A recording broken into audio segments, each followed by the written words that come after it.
Hey there, this is Greg, the Masked Gamer, and I am back and ready to now play the first scenario of Kinfire Chronicles Night's Fall. For those of you who are new to my channel, this is a place for COVID cautious folks to talk about board games. You don't need to be COVID cautious in order to be here, provided there is no harassment, minimization, or denialism of any kind. With that said, I am here by myself today, so I don't have to wear my mask, even though you probably just saw me run my unboxing video 50 seconds ago and say the same thing. Videos are videos.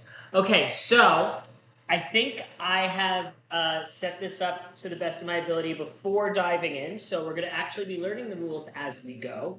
Because I am wildly crazy sometimes, I am going to run this fully four-handed with 4 characters. So I have chosen the following heroes. I have chosen, this is Core, the tank. Looks like a golem with a little like pet thingy person. We have Valora, the archer. We have Thane, the bard, who is also super, super sexy. And we have Naz, the orc tactician, or what have you. So those are our 4 seekers that are going on this journey together. And we are going to start off by reading The Road to Vina, which has a cover that looks like this. And we're going to, read some story and then learn how to play this game. And I'm going to make the screen bigger as we get to more gamey stuff. Quest 1, The Road to Vina. Now, yes, I'm very well aware that there's probably billions of playthroughs of Quest 1 of this online somewhere, but this is mine. I don't know how much I'm going to continue to film this game as it goes. We'll see how it goes. Maybe we'll play through all 21 chapters on cam. Who knows, really? I mean, it's easier with this new camera. I don't have to worry about weight and stuff. Okay, anywho. The Road to Vina. Darkness fell. Every last star in the sky was blackened out. It was madness. The land itself was twisted and transformed overnight, with unknown thousands whisked away. To where? No one knew. The starless nights had returned. In this chaos, there stood a single beacon, the elven city of Dinlux. Its Kinfire lighthouse bathed the area in a protective glow. Only those within reach of the lighthouse survived that first starless night, including the great army laying siege to Dinlux that very hour. Sigra the Sickly, the warlord from Dwarfell, who commanded this army, agreed to lay down their weapons, and in exchange, Hierophant Selin opened the gates of Dinlux as a place of refuge. But peace was not so easy. The mercenary leader of the orcs, Vath of the Tusk Rippers, sensed an opportunity and organized his soldiers to take control of Dinlux in a swift but not unbloody coup.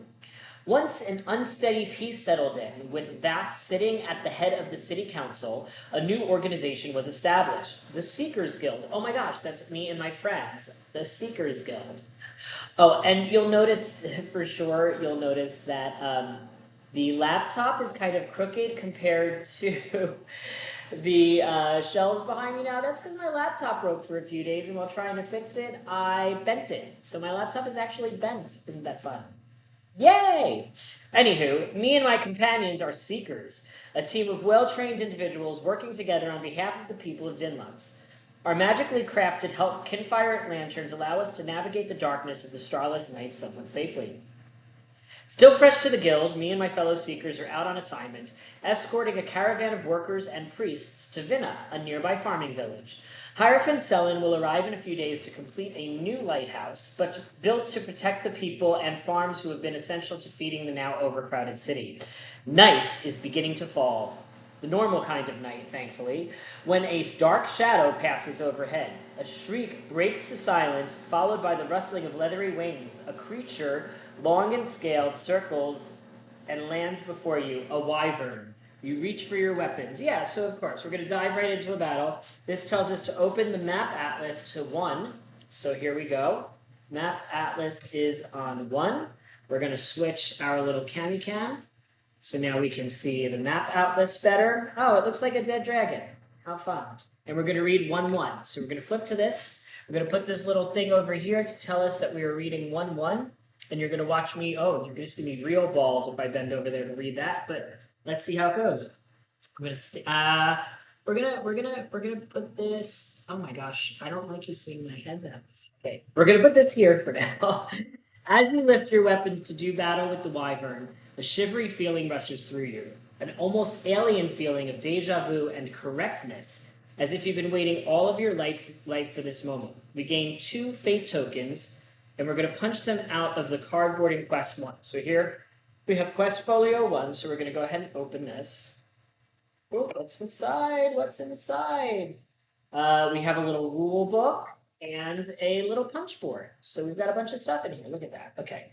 So we're going to punch out the 2 fate tokens, which are these fate tokens. And we're going to place them next to the map on the spaces indicated for them over here. Fate tokens. Boom, boom. Next, we are going to go to 1-2 and refer to the combat rulebook in Quest 1 to learn how to set up and play out a combat. Okay, great. So we're going to go over here to 1-2. And we are going to refer to the combat rulebook. Rulebook 2, combat.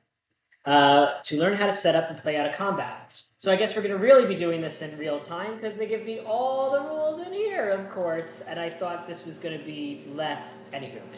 A seeker's life is dangerous, and you'll often find yourself in combat with deadly enemies. In Quest 1, your group is faced with an enraged wyvern, so let's set up for battle. First, we're going to lay out the board. So we're gonna put this quest book back up here for now. We already turned the box lid and set it up as the board. The atlas is on the center. The destiny bag is on the left panel. The status cards are where they should be. The battle map is open to where the current quest is supposed to be. We have placed the 2 fate tokens that we received over here. And we punch them out. Enemy sheets. At the start of each battle, you'll come to an encounter showing you how to set it up.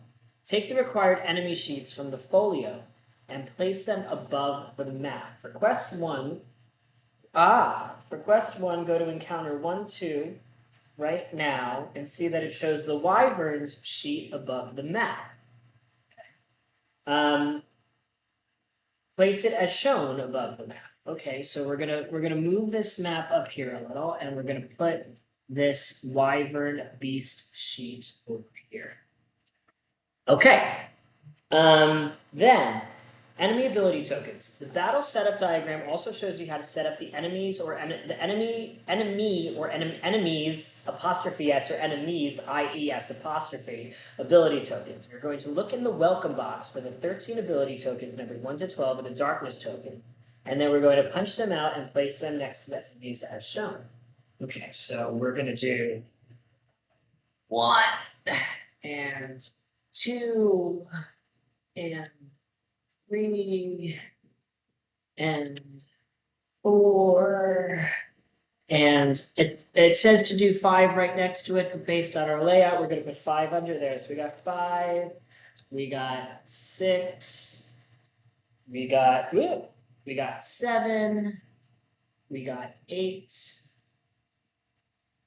we got 9, we got 10, 11, and 12. So I think what I'm learning about my new overhead thing is that I'm actually going to put it on the side of the table where the computer is rather than where my head is in the future. But we're going to just keep going with this as it is. I think we've also realized that when I start to have more enemies in this game, I am already maxed out on camera space.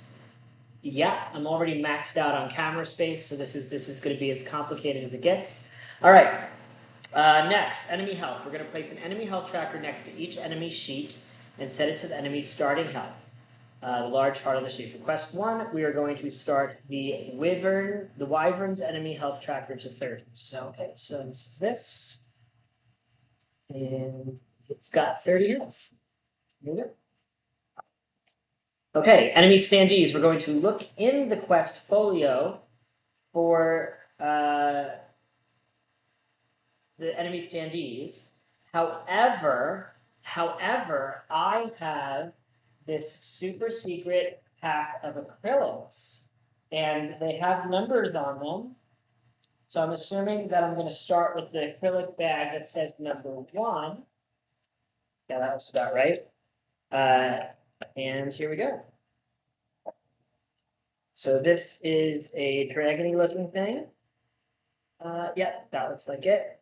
And it should have baits in it, it looks like. No, that's just the standy part. Ah, I found the bases. So we're gonna have some pretty acrylics instead of the cardboard. Once I can figure out how to open this little acrylic baggie. Ah, oh no, it's stuck. It's stuck and it won't open. Ah, I'm assuming a different monster is gonna come to this in the middle of the battle because there's also another enemy punch pad in here. But we're just gonna wing it and see how things go up until then. All right, so we've got our acrylic baddie, and we're gonna pop this in here. And the baddie's going to start in this space, as far as I can tell. So I'm going to lay this down so we can actually see it on the overhead. So that's where the dragon is. All right, enemy standees, place them on the map. Starting Seeker hands. We're going to shuffle our deck and draw 7 cards into our hand. In some quests, there will already be cards in our discard pile at the start of a battle. In that case, we would shuffle them back into our hand before drawing our starting deck of 7 cards. We have to make sure we've drawn at least 1 action card. If we don't, we draw a new hand. Okay, so, all right, so here we go. 1, 2, 3, 4, 5, 6, 7. Let's make sure we've got it. Yep, this has at least 1 action card. So we're just going to put our hands on our character faces here. I don't know if that's going to be a problem later, but that's what we're doing for now. 1, 2, 3, 4, 5, 6, 7. Yes, I shuffled all of these before I started this video. 1, 2, 3, 4, 5, 6, 7. I think that counts as an action, but that definitely counts as an action. And 1, 2, 3, 4, 5, 6, 7. Excuse my hiccups. And you have an action. You have an action, and you have an action, and you have an action, and you have an action. They all have action. Okay. Starting armor. Draw a number of armor cards shown on your seeker sheet in the shield and add them to your hand. So Cord gets 1, 2, 3, and Naz gets 2. All right. Seeker standees. For each battle, there will be 4 starting spaces on the map, indicated by sets of footprints on the battle diagram. Place your seeker in one of those spaces, making sure no more than 1 seeker is placed on each set of footprints. So all 4 of these spaces can have a seeker on it. So we're going to go ahead and put our tank. That's what our tank looks like. We're going to put our tank here. We're going to put, oh, his back is to us. We're going to put our tank here. We're going to put our other melee person here. We're going to put our archer here and our bard here, assuming the bard is going to do some, what's the word I'm looking for? Supporty bard things. Some bardy support stuff. Great, okay. Enemy focus. Each enemy now determines which seeker they hate the most and focuses on that seeker. This is shown on the lower left-hand portion of the character sheet, monster sheet. So this is going to focus on the one with the most health, which is going to be Naz of the Monopoly group. Naz of the, yeah. They might have the one with the most health, the most armor, the least health, the least armor, closest to them, etc., etc. We're going to punch out and place that enemy's focus token next to the hated seeker's sheet. So this is it hates Naz the most because Naz has the most health. So we're going to put that on Naz's sheet. Lantern card. Make sure your lantern card is face down. The sign that reads lantern charging should be showing that is the case. Whew, getting started. Now that the battle is set up and everyone has their starting cards, it's time to begin the battle. Normally, you would begin by shaking the destiny bag and drawing a chit at random to see whose turn it is, but since this is quest 1 in your first battle, the game will walk you through the first 2 turns. Turn 1. You, the player that is reading the rules, that is going to take the first turn. So that, in my case, is going to be Core, the tank. because Core the tank is the closest thing to me. So I'm going to reach into the bag and draw one of my chits specifically. I'm going to place it in the spent chits area on the left side of the board. Whenever one of your chits is drawn from the bag, that chit is spent and you get to take a turn. I am going to receive a special one-time attack. I'm going to look in the Quest 1 cards. Aha!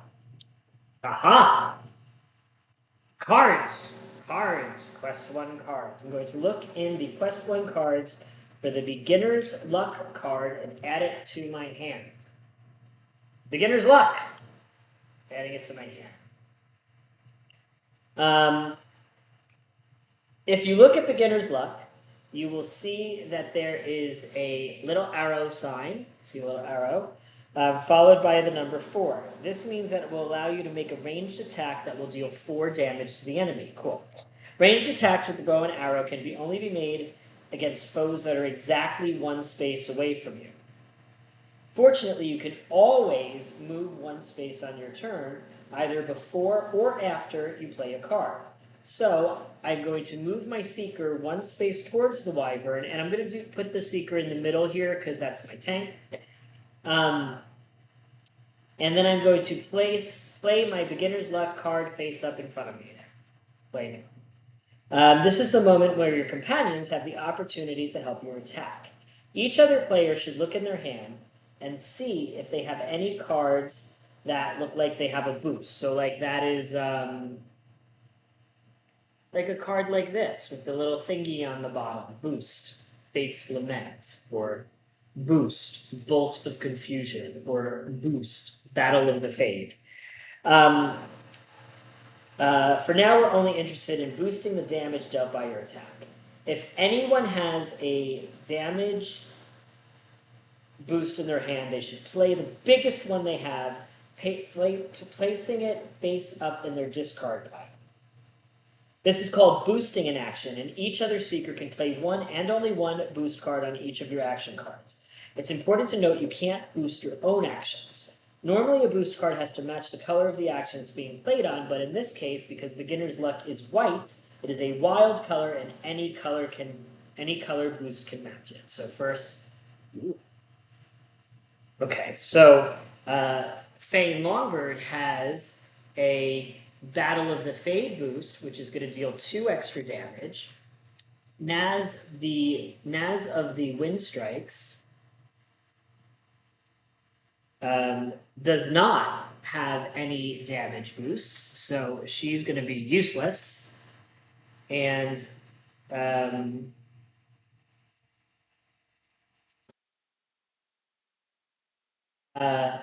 Valera Helmsman also doesn't have anything and is also going to be useless. We're going to count up the total extra damage for the boost cards, which is 2. We're going to add it to the 4 damage that I was already inflicting. We're going to subtract that much health from the Wyvern's health tracker, bringing it down to 4 plus 2 is 6, bringing it down to 24 health. Doop. That is a solid first attack. Oh, whoops! One last itty-bitty detail. Do you see how the 4 has a darkness around it? That means the attack makes any enemy it hits enraged.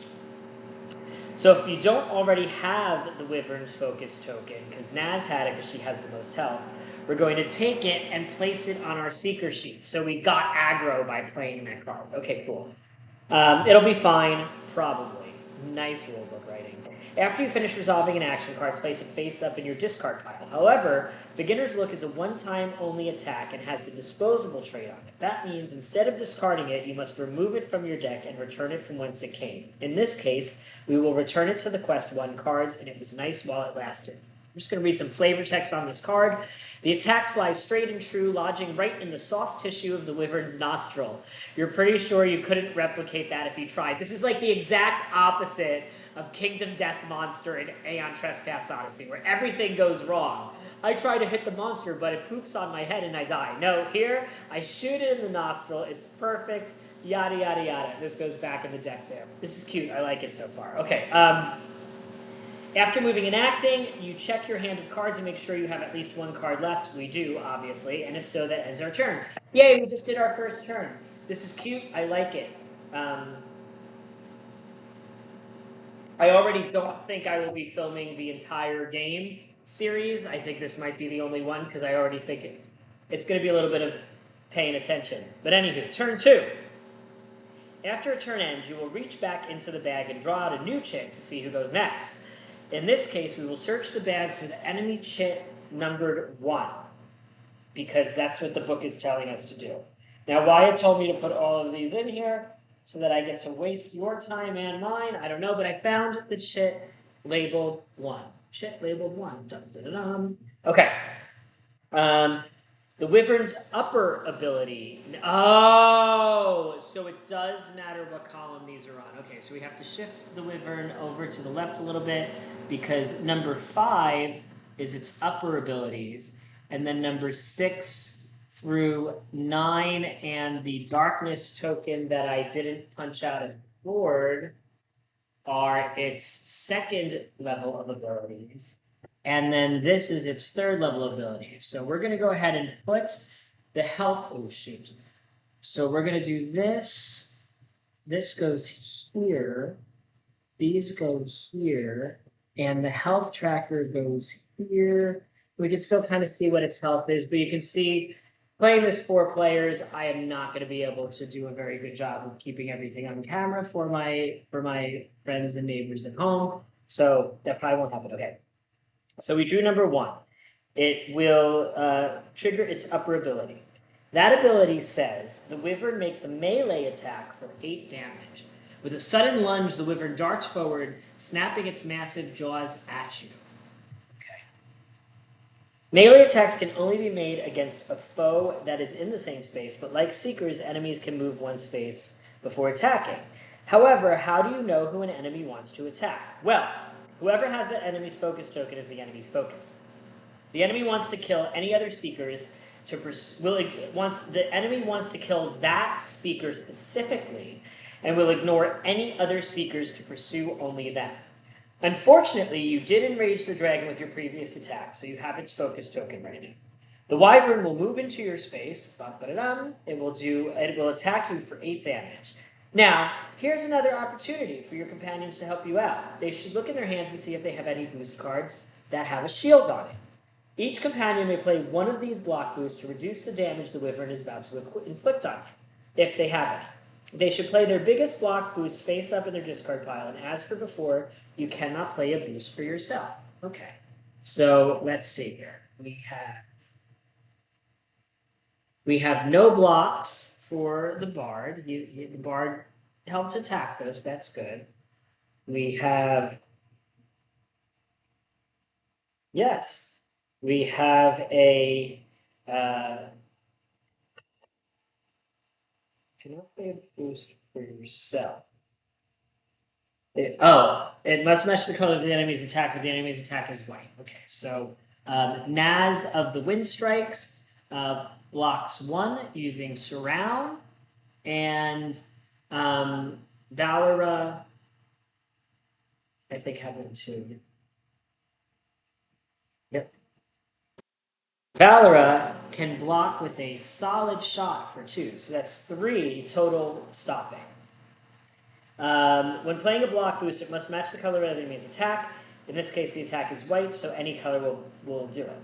So we've blocked 3 damage, which means the wyvern is now doing 5 damage. We won't be able to block all of it, and it knows that we won't, so some is going to go through. And here's where our armor, if we have any, comes in handy. For each armor card that we have in our hand, we will reduce the damage by 1. So if we have 3 armor cards in our hand, which Core does, we will reduce the damage by 3 more, meaning we're only going to take 2 damage. Then, after your armor reduces any damage, you must discard 1 armor from your hand, returning it to the pile of armor cards. So if you have 3 armor cards, you will reduce the damage by 3 and then discard 1 card. Using armor is mandatory. You cannot skip it to save it for later. Wah, wah. After your companions have blocked what damage they can and your armor has reduced the damage further, any remaining damage is now your own problem. Reduce your own health by that amount, which is 2. Core goes from 14 to 12 health. After the wyvern attacks, his ability says that it refocuses, and this means the wyvern will. I know sometimes I say wyvern and sometimes I say wyvern or whatever. That is, it focuses on the seeker who now has the most health, moving its focus token to that seeker.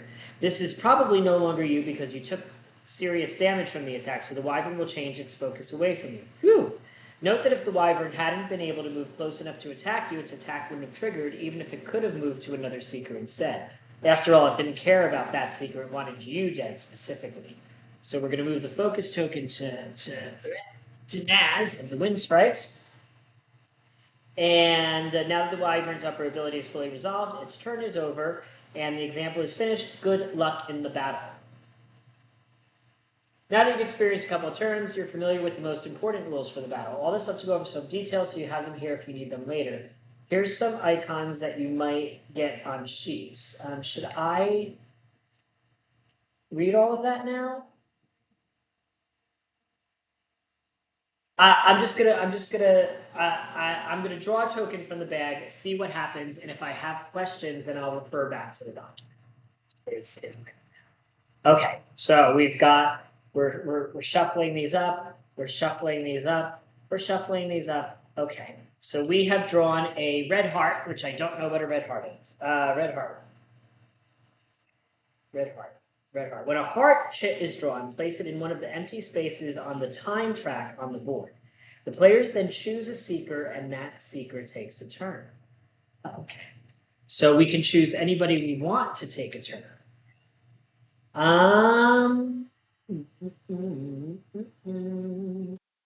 Well, Core already took a turn, so Core is not going to take another turn right now. This dragon still has a whole lot of life. Let's see what our bard can do. Fang might have up to 2 wards in play at the same time. If he plays a third, he must discard one of the others. Oh, they let him sing. I don't know what that means, so I'm not going to worry about it right now. That's going to make the thing angry. We don't want to make it angry. That symbol means... it's wait, that doesn't... I don't know what those symbols mean, so I'm not going to... he's not going to go first. We're going to have Valor. Valor is going to go. Quick shot. That will... Ooh.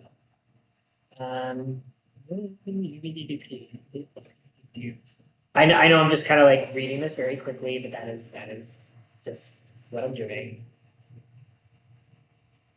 Okay, so Valora is going to do some things here. So Valora is going to first play a quick shot. In an instant, you snap an arrow into place and let it fly, already considering your next move. This is going to do 2 damage to the boss. Now, that means the other characters can now try to add additional damage. So we already know that Naz didn't have any cards like that because she sucked. The Bard does not have anything else like that. Let's see if Core does. Yes. Core. Oh, no. It's a red action, and Core's thing could give somebody with a blue action an attack, which would not be useful here. So that's sad. Oh, you have no action. Okay, so she is going to do 2 damage with Quick Shot, bringing the boss's health down to 22, and then she gets a free action where she performs another action after this one, which is going to be Fleet Arrow. Sprinting along the ground, you fire off a shot at your target without breaking stride. That's going to do another 2 damage, bringing the boss down to 20. She can move 1 space, but there's really no way for her to get that far away from the dragon. She's still going to move to the Bard space. No, because that might hit multiple things. She's going to just stand here. She's just going to stand there, I think. The Seeker's turn, you may move, and you must either act or... All right, I'm not really reading through all that stuff. I'm just kind of speeding along here. So, all right. So that was... Oh, where did I put her token? Oh, it was this token. Okay, so somebody else is going to go now. All right. Oh, they have little things that help you. Oh, that fate thing is interesting. We have drawn 11. 11. So that means that the dragon is going to do its bottom thing where it flaps its leathery wings, circling above before diving straight down. We're going to discard all statuses from the wyvern, but it doesn't have any, and then it's going to move directly into it. It will move directly to its target space, which is Naz, the Windstrider, over here. That's going to be unfortunate for Valera if she gets to go again because she is not close enough to attack. But I think she has an idea. Oh, it's a blue heart. Blue heart. I can choose anybody to attack. So, yeah. All right. So we're going to have Naz of the Wind Strikes go because the monster is already in her space. And she should have something. That was her attack.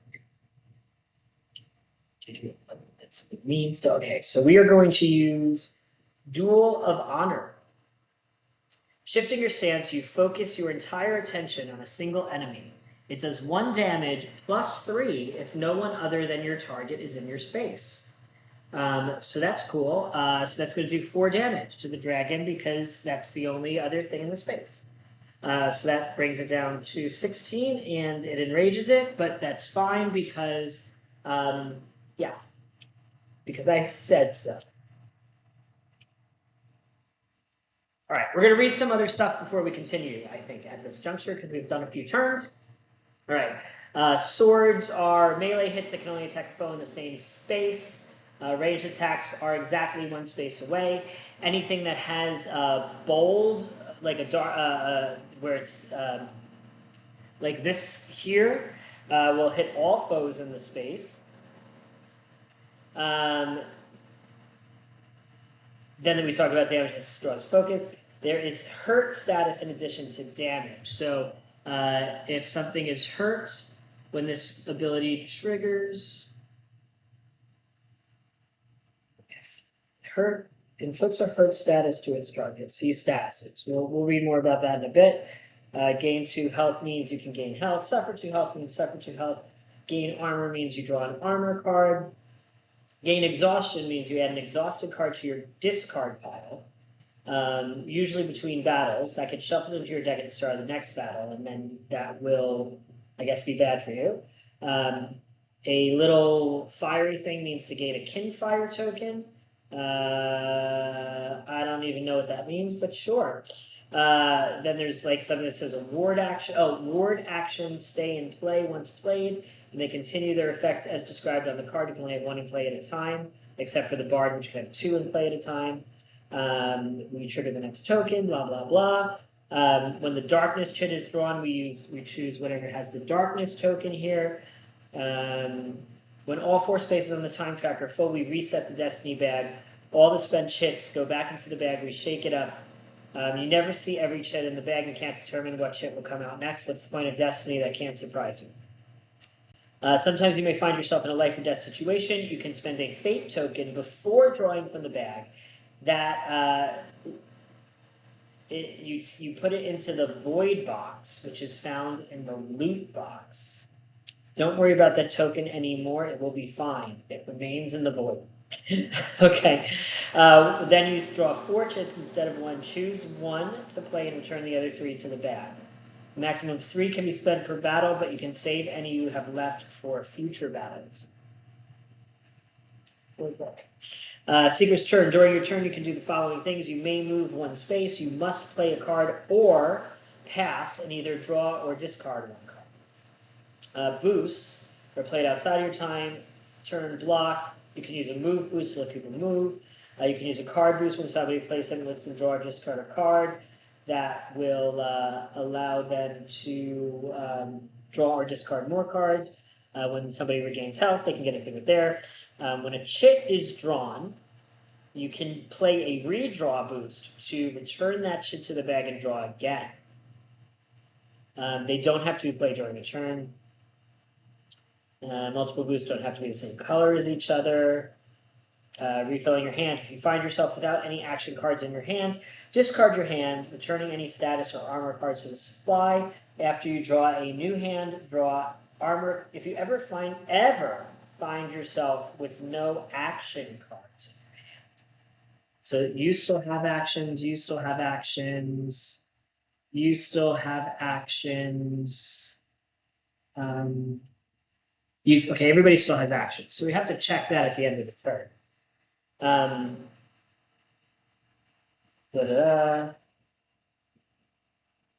If you play your last action card that has a discard or draw card boost played on it, refill your hand before resolving the boost. If your last played action card grants you another action this turn, refill your hand and charge your lantern. If your last played action card grants you another action, refill your hand and charge your lantern for taking action. When you discard your hand, suffer 1 damage for each exhausted card you discard. Okay. There's a lot of rules here. Sorry. I thought this was going to be a learn and play, but it's more like a learn and learn. Charging and using your lantern card. Each time you draw a new hand, you charge your lantern. If your lantern has its lantern charging side face up, flip it over. Once charged, you can use your lantern as if you're playing an action card from your hand. Lanterns, like action cards, each have a color and can be boosted. After using it, turn it back to its lantern charging side. So you can use it more than once per battle if you time things right. If your seeker has no more cards to draw, turn your discard pile over and shuffle it. Yes, shuffle it. Make a new card. For a second, I thought we were Aeon's ending there.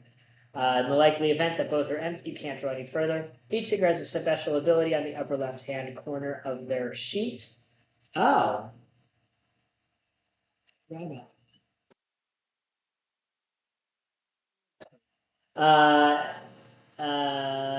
An enemy's turn, when darkness shit is drawn, we do their thing. It can move 1 space before attacking. Enemy abilities can be active or passive. If they're active, they have a black arrow to the right of them with some tokens. I don't see that arrow, but okay. An active ability only triggers when it shows a droppable bag that matches a token next to it. Why don't I see arrows there? But okay. Passive abilities lack the black arrow and do not have an ability token placed next to them. They trigger when they say they do. They may be affected at all times. Didn't get to that yet. Enemy focus and movement. We understand refocusing. Statuses. When a status affects an enemy, we'll take a status card of that type and turn it to its enemy side. Choose one of the enemy's active abilities that has tokens next to it and cover it with the status card. Ah, okay. Multiple status cards can be stacked on one ability. When an active ability with 1 or more statuses triggers, all status cards on it take effect. If they're hurt, they would suffer 2 damage. If they're trapped, they would not be able to move. If they're weak, they would deal 1 less damage this turn. If they're stunned, it would be discarded and they can't attack this turn. Got it. Okay, that makes sense now. If they're affecting seekers, you put it in your hand. 1 of each status will trigger at the start of your turn. You discard 1 status of each type at the end of your turn. Exhausted is different. They linger and only trigger when you discard your hand. You take no damage from an exhausted card if you discard it as a result of an action or a boost. That's interesting. Hurt and weak get stronger the more you have. If any seeker is reduced to 0 health, you lose the battle completely. If an enemy is reduced to 0 health, they are defeated unless they enter a new stage. If there's any surviving enemies, we would move the defeated one's tokens and describe below. I don't think we have to worry about that right now, but I'm just going to read it. If there are any surviving enemies, transfer the ability tokens from the defeated enemy to the surviving enemy whose sheet is furthest to the right. Got it. Multi-stage enemies, we're not going to worry about. Overlays, we're not going to worry about. Some stuff for later, we're not going to worry about. Yeah, this is going to be the only quest that we play on camera because I'm going to need more space than I realized for this. But we're just going to keep going on. Okay, I think I understand all of the rules now, which means I can do some more stuff than I did before. Okay, we have drawn the darkness token. So the wyvern's massive tail snaps around as a whip, striking anyone within reach. So it's going to strike everyone in its space for 4, which is Nads of the Wind Strikes. So let's see if we have any blocks to use. I think we do, but I'm going to check in. No, blocks. That stops 1 damage. All right, so that's going to still be 3 more damage, minus 2 for my 2 shields is 1 more damage, and I discard one of these, and I take 1, bringing me to 14. I still have the most health, so oh, it doesn't, it would not refocus until it does its big attack, so that makes sense. Okay, next. Looks like we're going to reset this bag pretty quickly the way I'm drawing today, that's for sure. Okay, next we have number 2. Bad guy action number 2 is going to go. It is going to attack a Naz for 8. I don't have any more boost blockers. I had 1 armor, so that reduces it to 7. So you got 7 health left. It is going to refocus on the person with the most health, which is currently the bard. This monster is like kicking our tuchus here. It just keeps going and going. Maybe I should be using these fates and these chit redraws and stuff, but I don't know. Let's see. 12. Discard all statuses from the wyvern. It flies directly into the space of the person. That's going to be Fen. Fen. Lots of tokens here, y'all. Lots of tokens. 5. It is going to do 8 damage to Thane, who has no armor, bringing him down to 5. And then it's going to refocus now on Core again. It is really like kicking my tuchus. I'm definitely missing something in the strategy sphere here. Okay. Finally, somebody else gets to take a turn, and it is Thane Longstride. What attacks do I have?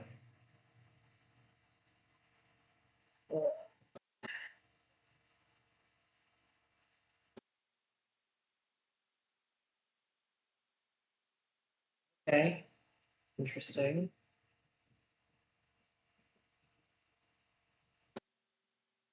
Well, I don't have very. I can move 1 space. Okay. Thane's going to move 1 space over here and use Bolt of Confusion. That is going to do 2 damage to the boss and trap him. So that's going to stop the enemy from moving. So we're going to put that over the thing that will do the lots of damage, because the enemy won't be able to move this turn. And I do 2 damage. Now, I know I don't have any more boost cards, because I just happen to know I don't have any more boost cards. And yeah, but okay, that should be a little bit more helpful now. Oh, after attacking, you may refocus your target on a seeker of your choice.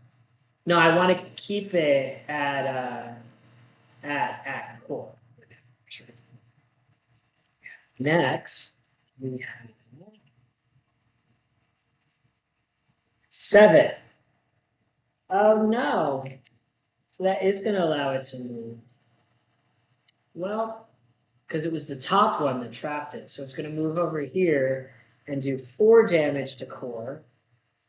It's going to actually be 2 damage because the armor bringing this to 10, and now it's going to go after the Laura, if I'm correct in how I'm playing this, which I think I am. This monster is pretty brutal. Oy. All right. Core goes again. All right. Core is in the same space as the monster. All of these are attacks.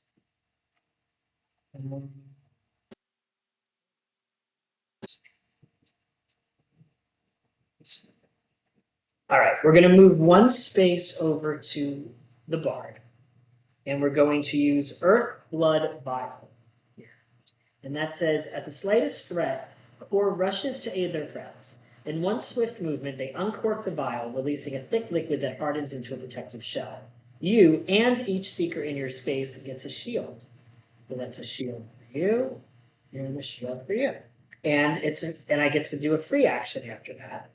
And that is going to be Shard Whip, which is going to do 2. Forging a whip drawn from the earth, Core snaps at their enemies. As they do, hazy memories stir within them, visions of a life they can't quite recall.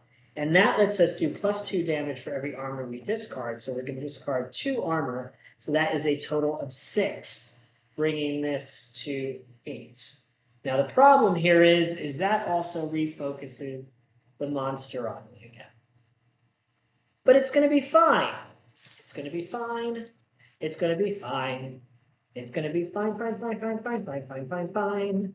It's going to be fine. Monster only has 8 health left. We've got this at this point, I think. 9. That is going to allow the monster to move. We are going to use this. I know I had it. Yes, we're going to use Fate's Lament to return a chip to the bag and draw again. The bard was like, no, you're not coming to our space and hitting both of us. It's just not going to happen. We said no. And we drew 4. Okay, 4. Monster's trapped. Discard this card. Enemy can't move this turn. So it's stuck where it is. Boom.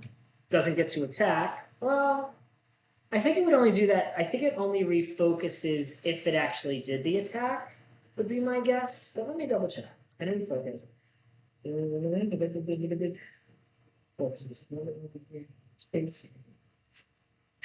Enemy. The attack is wasted. Oh, any attacks that would trigger after attacking do not trigger. Okay. So that worked out pretty well. I should have so many hero chips in there still, but I'm just not pulling them. 8. No. Do I have any more of those redraw things? No. Aha! Return the chip to the bag and draw again. All right. I don't want to drop a Fate into the void yet, because it's going to go into the void forever, it sounds like. So I'm not doing that. Aha! Valera, the archer, gets a turn. Finally. Okay, let's see what do we have here. Ooh.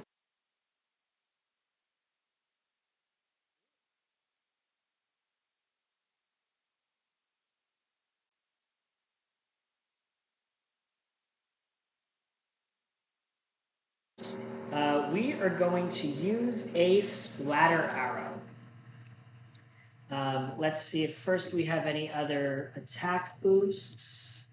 I don't think we do. There. See if we have any attack boosts here. We don't. Do we have any attack boosts here? That is a blue one, which doesn't count in this case. But I have used a splatter arrow. When Valera's arrow strikes its target, it erupts, splattering a viscous liquid over anyone unfortunate enough to be nearby. So when do I get to put it on one ability, this status, or on 2 abilities? One of the abilities. Okay. Multiple stats goes. Okay, so we're gonna put 2 hurts on it. It's already used almost all of its first row. We're gonna put it on the second. Okay, and it's gonna do 2 damage. And then after that attack, I would have given hurt to every other enemy and seeker in the target space, but there is none. And after acting, I can move 1 space. So I'm gonna move over here, hoping that does something to help me. I don't know what it would, but maybe it'll do something. So if I can do 2 more damage, I can kill this thing. But there's so many chits in here, and oh, I didn't draw a number. Okay, so I drew 1 for what's his name? My bard. I drew 1 for the bard.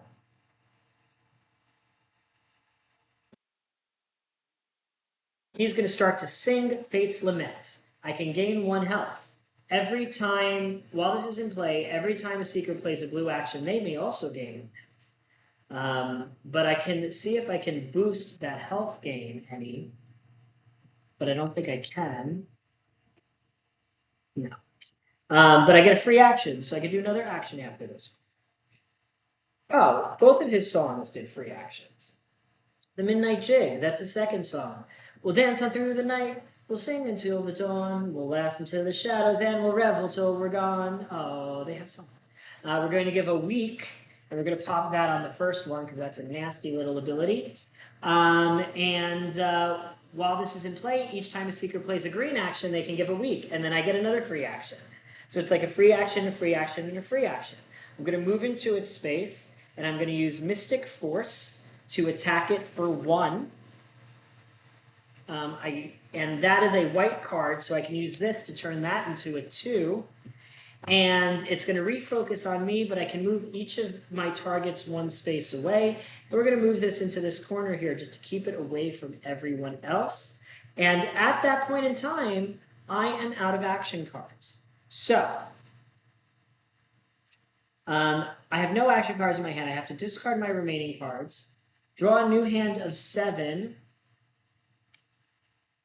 1, 2, 3, 4, 5, 6, 7, and recharge my lantern. Okay, so I got to recharge the lantern. He really needs to run away, is what he needs to do, but we'll see what happens here. We still haven't drawn any chits for Naz, and we drew the Bat Monsters card, 9. The good news is it's got 2 hurts on it, which does the remaining 4 damage that I need to kill it, which kills the monster.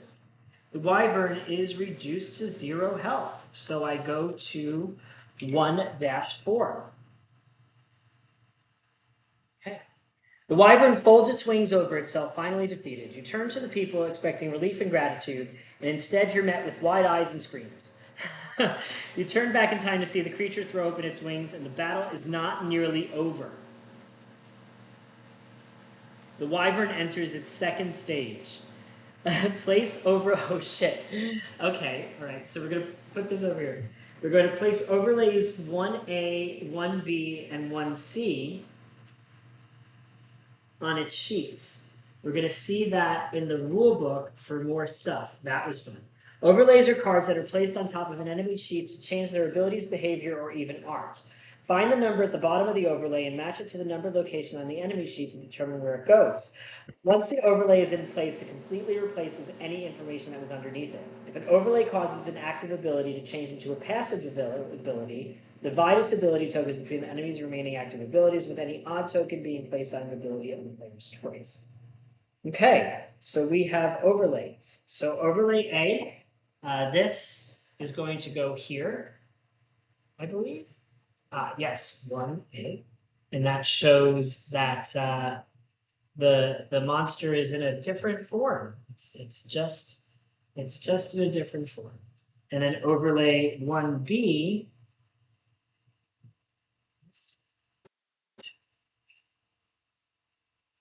Okay, so this goes here.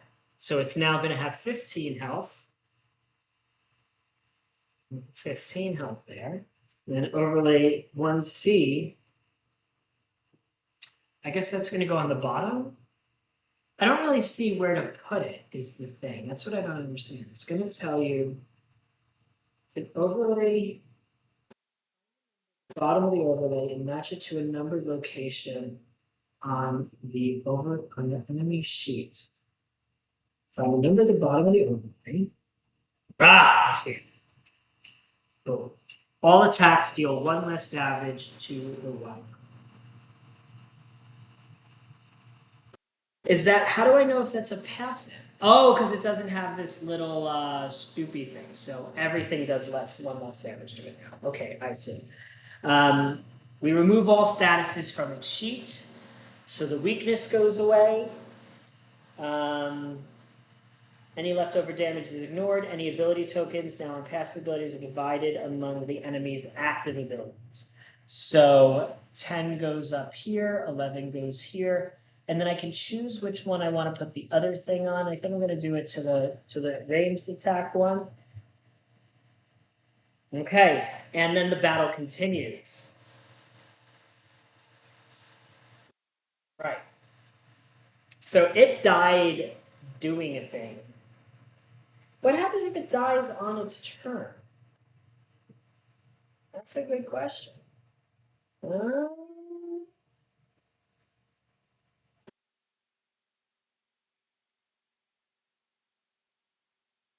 don't think anything happens there, but I do think. Oh, is there a different standee? No, I don't think there's a different standee. I think that's it. Okay.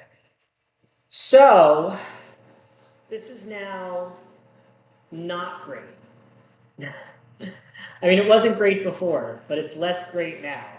My table's a mess. It's 6. Oh no! It's gonna do damage to everybody in this space. No, it's not. We're gonna return a chit to the bag and draw again. I just feel like I have so many chits still in here compared to it's just not worth it to use a fate token. Okay, there's a heart, so that's going to also reset the bag. Anybody can choose to take a turn.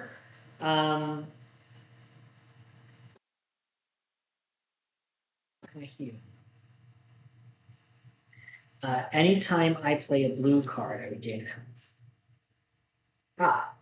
Yeah. Yeah, he's going to go. So Thane is going to go.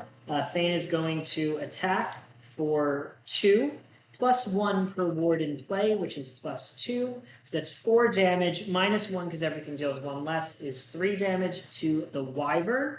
And because I played a blue card, I get a health back. Oh, what is this? Oh! I could have also used my lantern and said sustain the moment to do other damage. So that would have done 3 damage as well. So I'm gonna use that lantern ability pretty much immediately because I feel like that is wise. And now, because the track is full, we're gonna take these chits and all of these chits, and we're gonna put everything back in the bag again. Lovely. And now we're gonna die. Now maybe I want to use a fate token. No! No, I refuse to use a fate token. It's going to be 8 damage to me. Do I have an... The problem is here. Oh, he's going to move 1 space away for sure. The problem here is this. Oh! When he moves 1 space away... I don't think I need to use the code for that, do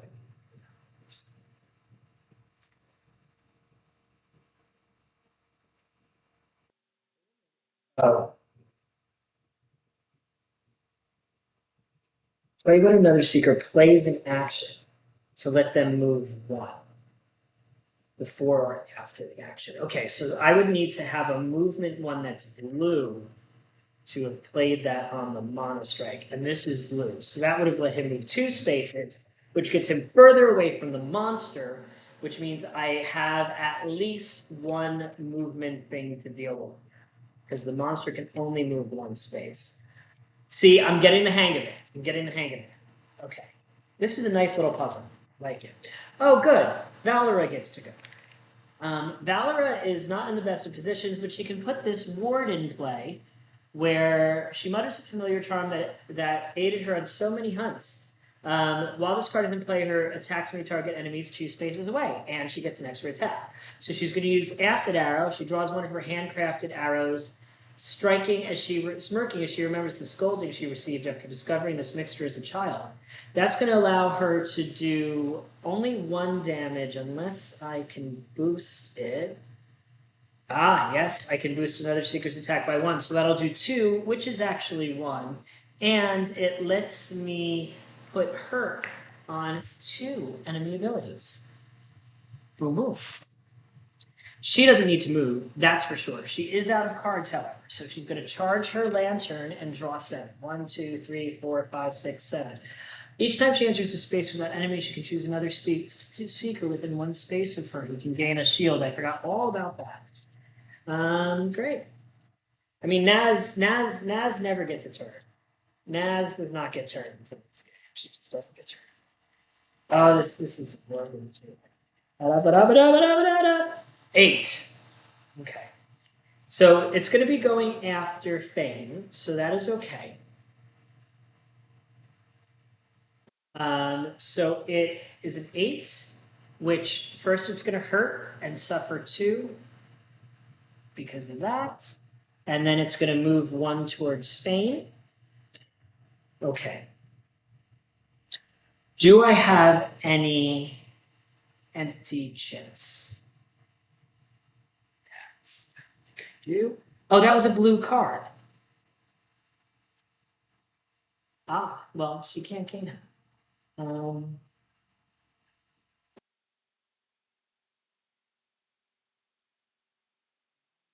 Seeker.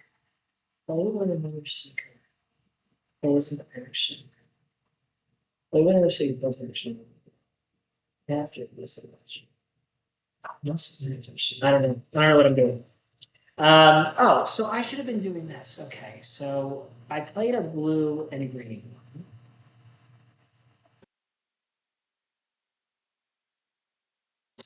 I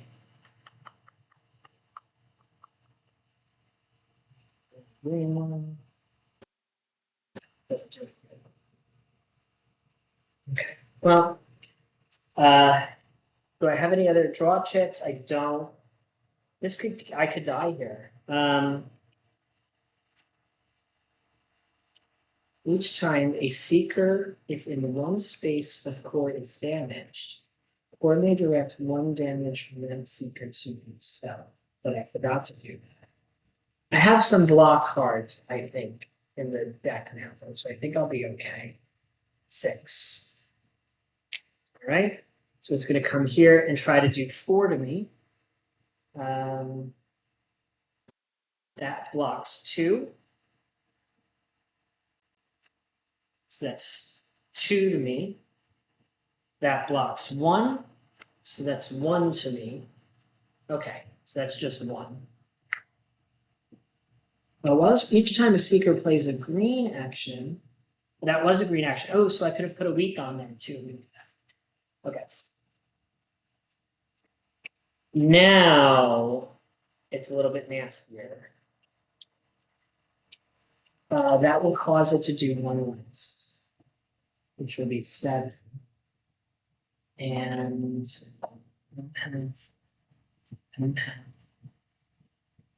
oh no, yeah, that might kill me.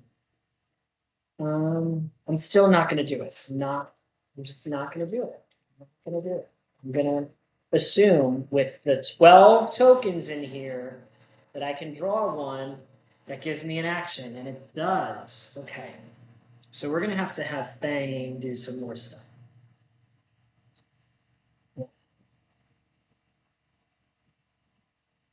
Fang doesn't have a lot of stuff to do. What can maybe she can anyone? Oh, that's fine.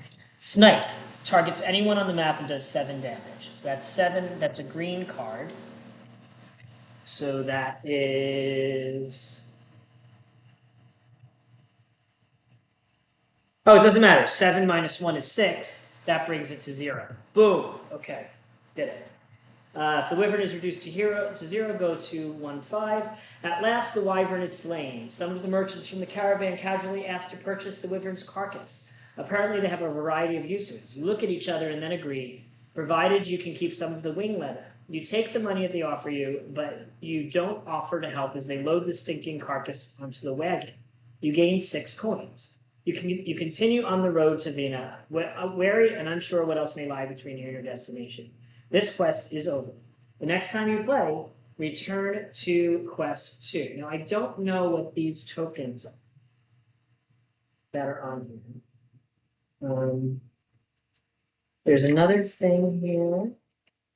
There's, what are these? Game 1, game of Kinfire token. These tokens, I don't know. I guess those are coins. 1, 2, 3, 4, 5, 6, 7, 8. Those are. I don't know. I don't know. I don't know where to find coins. Where do I find coins? Where do I find coins? Well, quest is over. Next time we play, we're go to quest 2. So yeah, I mean, this is both simple and not simple. Like, there's a lot going on. There's more going on than I'm going to be able to handle on camera moving forward if I'm forehanding, because I already made a bunch of mistakes in there, and I get more when I'm doing stuff on camera. But I like this. It's cute. There's a lot. It feels more like a boss battler than a dungeon crawler. I like the way you have to pay attention to so many things in such a small decision space, which is nice. I like it. It's good. This is kind of like exactly what I needed to get me through the next 9 days of pre-move jitters too. So that's nice. But for now, I'm gonna sign off and turn off that AC that costs way too much money. So thank you for tuning in.